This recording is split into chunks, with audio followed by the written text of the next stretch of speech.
Hello, this is Sandeep Srivastava, I am MPT orthopaedic. आज मैं आप लोग को बताने जा रहा हूँ थेराबैंड से रेजिस्टेंस ट्रेनिंग कैसे करते हैं और किन किन केसेस में करते हैं। जैसे किसी को फ्रोजन शोल्डर हो रहा है, हम लोग शोल्डर मोबिलाइज कर देते हैं, उसके बाद हमको स्ट्रेंथ ट्रेनिंग की जरूरत होती है। जैसे जैसे हाथ खुलता जाता है वैसे वैसे उसको स्ट्रेंथन करना पड़ता है। या नी आर्थराइटिस हो रहा है, स्टिफ हो रहा है, या पोस्ट फ्रैक्चर स्टिफनेस हो रही है जिसमें हम जॉइंट को लूज कर रहे हैं, उसके बाद स्ट्रेंथन करने की जरूरत पड़ती है। हेमी और ये ऑर्थोपेडिक कंडीशंस हो गई। बहुत सारी न्यूरोलॉजिकल कंडीशंस, जैसे किसी को हेमीप्लीजिया हो गया, उसके बाद थोड़ा इंप्रूव होने के बाद जब पैरासिस की स्टेज में आता है तो हम लोग को रेजिस्टेंस ट्रेनिंग की जरूरत पड़ती है। आप क्वाड्रीप्लीजिया, क्वाड्रीपैरासिस, पैरापैरासिस, मोनोपैरासिस, ब्रेकियल प्लेक्सस इंजरीज, इन सब जगहों पे हम थेराबैंड का यूज़ करते हैं। तो उसको करने का तरीका कैसे होता है, कैसे करते हैं, पहले हम लोग शुरू करेंगे शोल्डर फ्लेक्शन से। इसको पकड़ लीजिए, ऐसे ही पकड़ लीजिए। आपको क्या करना है, हाथ को ऐसे ऊपर की तरफ लेके जाना है, लेके जाइए। यस, हाथ को सीधा रखिए।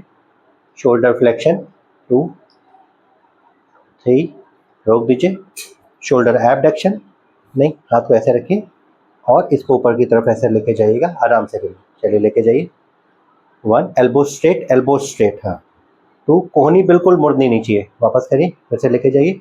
3, ठीक है। इसका रेजिस्टेंस हम यहाँ से कम ज़्यादा कर सकते हैं और इसको नीचे से करके लेके जाना है। अगर एक्टिव करना है तो इसको पैर में भी फंसा के किया जा सकता है।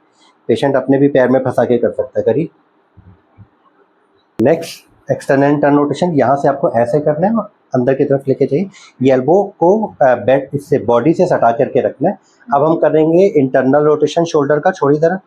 तो हम इसको यहाँ से ऐसा पकड़ाएंगे। अब अंदर की तरफ करिए। यस, 1 2 3, वापस करिए। अब शोल्डर का एक्सटर्नल रोटेशन करेंगे। ऐसे पकड़ लीजिए, ये हाथ नीचे रखिएगा, इससे कोई मतलब नहीं, इसको नीचे रखिए। ऐसा करके एल्बो को सटा के रखिएगा, इसको बाहर की तरफ लेके जाइए। Yes, 1 2 for shoulder external rotation. 3, आपका हाथ बॉडी आप से अलग जा रहा है, ये चिपका रहेगा। यस, 1 2, ठीक है, अलग नहीं जाएगा। इसके बाद हम एल्बो फ्लेक्शन कराएंगे। ऐसे मोड़िएगा। 1 2 3, एक्सटेंशन करने के लिए हमको कोई ज़रूरत नहीं है कि हम ऊपर की तरफ लेके जाएं। इसको मोड़ के रखिए, सीधा करिए, सीधा करिए। 1 2 3। अगर हम अकेले हैं तो हम कहीं पे बांध करके इसको एल्बो फ्लेक्शन कर सकते हैं और फिर उल्टा करके एल्बो एक्सटेंशन कर सकते हैं। Next, supination pronation. इसको कैसे करना है, अब मैंने यहाँ से हाथ पकड़ लिया, अब आप इसको अंदर की तरफ ऐसे लेके जाइए, लेके जाइए। Yes, 1, this is pronation. 3, next supination के लिए हम इसको इधर से पकड़ा देंगे। आप इसको ऐसे घुमाइए। 1 2 3, दिस इज सुपिनेशन। अब क्या, yes, 1 2, wrist flexion,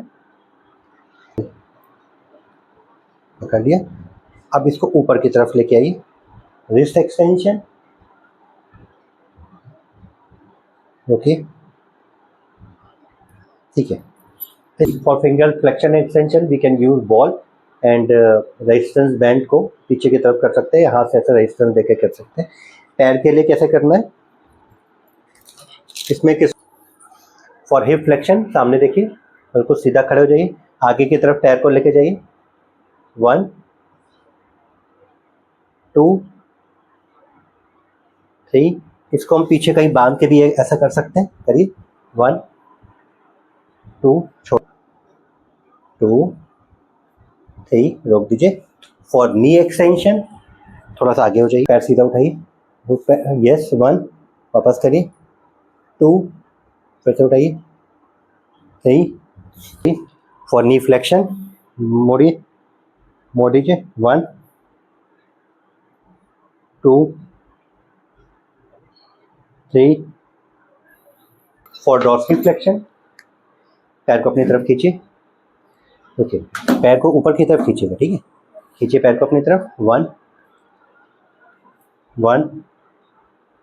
2 3, for dorsal flexion दोनों पैरों का एक साथ भी करा सकते हैं। फॉर प्लांटर फ्लेक्शन ऊपर की तरफ लेके जाइए, नीचे करिए। 1 2 3, इसमें आप पैर कमर उठाइए। For bridging we can use resistance band to strengthen the spine extensors muscles. रखिए वापस। फिर उठाइए, रखिए, फिर उठाइए, वापस रखिए, बाहर करिए, 1, छोड़िए, 2, फिर उठाइए, बाहर करिए, 3, फॉर स्पाइन एक्सटेंशन उठाइए सर, 1, 2, 3, फॉर हिप एक्सटेंशन उठाइए, पैर सीधा सीधा से उठाइए, 1, फिर से उठाइए, 2, फिर से उठाइए, 3, ये वाला उठाइए, 1, फिर से उठाइए, 2, फिर से उठाइए, 3, रोक दीजिए, वापस आइए। इस एक्सरसाइज को, हिप एक्सटेंशन को हम थेरा बैंड बांध करके पीछे की तरफ खड़े होकर भी कर सकते हैं और थेरा बैंड बांध करके हम शोल्डर का एक्सटेंसर्स को भी ऐसे मूव करा सकते हैं। आ जाइए।